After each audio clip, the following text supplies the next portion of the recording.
We start with this overnight news, a deadly shooting and SWAT standoff in northwest Albuquerque. And Matt, it sounds like police have had a pretty busy night.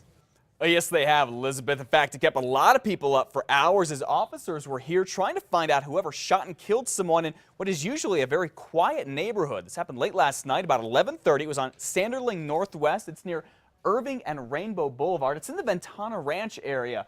Police on the scene tell us there was some kind of an argument or disturbance. Then someone got shot and killed. After that, the neighborhood was full of flashing lights. The mobile crime lab there. Police blocked off the streets. They brought in their rifles, canines, a helicopter, and even loudspeakers. They were looking for whoever pulled the trigger. Now, police on the scene tell us they are questioning some people right now, but they say that a suspect is not on the run. Now, most of Ventana Ranch is back to normal as we speak, but if you live out that area, don't be surprised if you see a few detectives still in the area. We'll have an update for you on this later today here on News 13 and on our website at KRQE.com.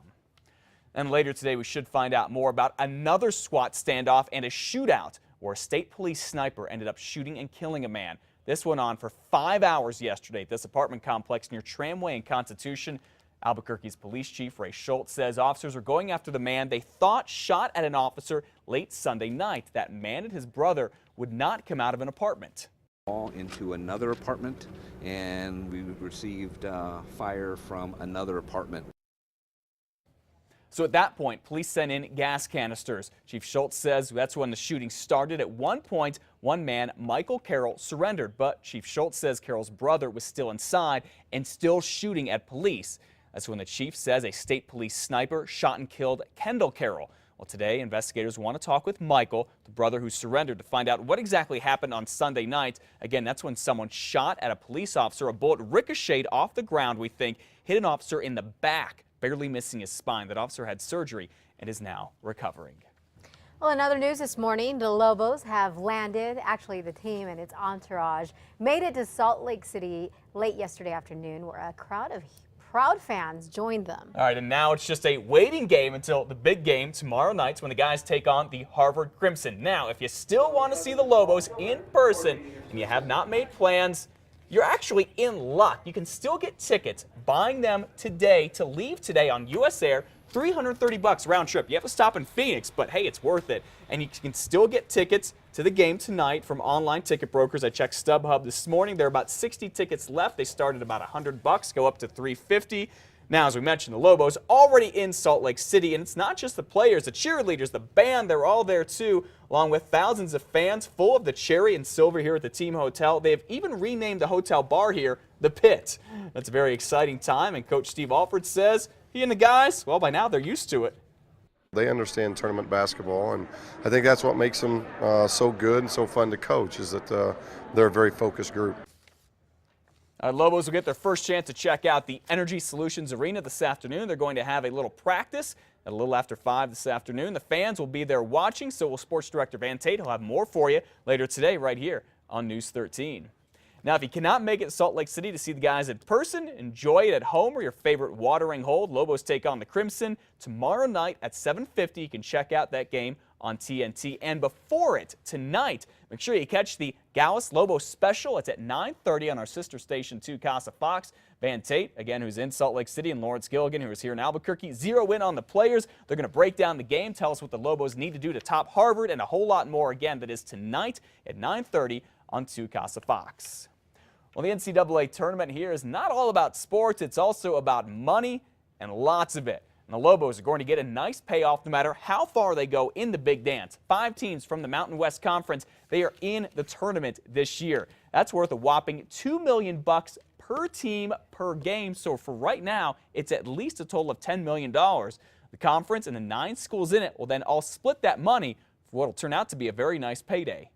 The revenues that we ultimately receive back from the conference go into the athletic department's budget, if you will, and it's just divided amongst to support all of our programs. All right, and those programs could get even more support because the Mountain West will rake in about $2 million more per game for every game played. So the farther the teams go in a tournament, the more money they will make. Well, the New Mexico State University Aggie basketball player accused of badly beating another student is now pleading not guilty to felony battery charges. Police say that Tyrone Watson, right here at the spotlight, slugged Miguel Rascon at a party in January because Rascon was apparently dancing with Watson's girlfriend. Watson was suspended from the team for a month. He is back now, but he hurt his ankle. He may not be able to play tomorrow when the Aggies take on St. Louis in San Jose, California. Keeping schools safer by hiring more counselors. That will be among the topics discussed today by the Albuquerque Public School Board.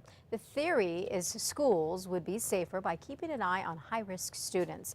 Superintendent Winston Brooks says using professionals to help students who might be going through emotional crisis will help prevent school violence. Now, Brooks also says having counselors can help students better deal with situations like divorce and domestic violence.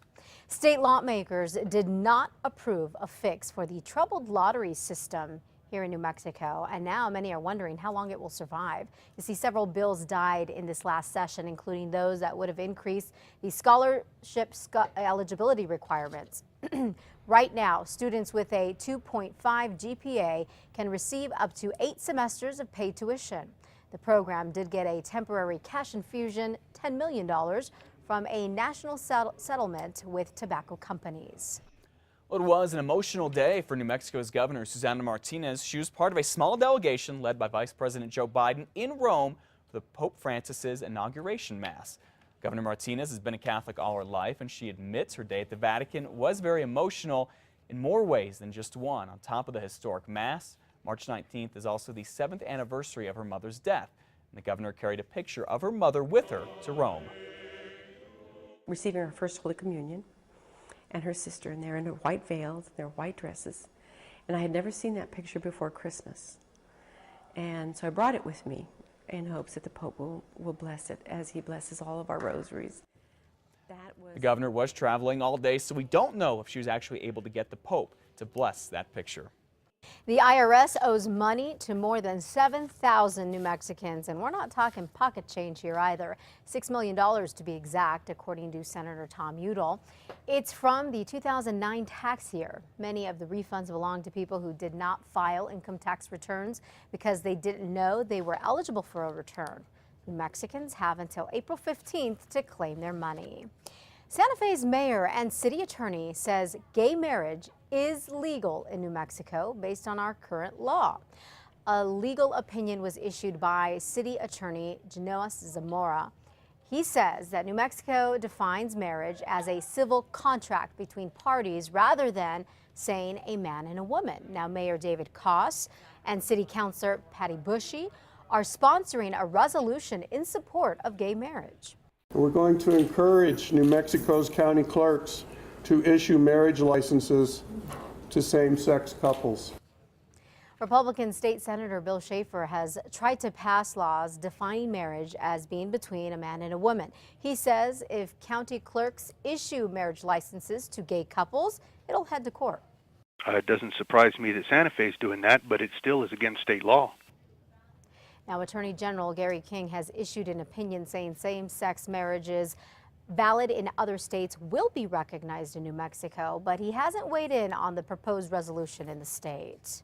And you know, this issue is not new in New Mexico. In 2004, former Sandoval County Clerk Victoria Dunlap issued more than 60 marriage licenses to gay couples over the course of a day. Back then, she also said that state law does not clearly define marriage as being between a man and a woman. Former State Attorney General Patricia Madrid issued an opinion then saying that Dunlap's interpretation of the law was wrong. She filed a lawsuit that was later dropped. The issue has never been decided in court, and the issue today continues.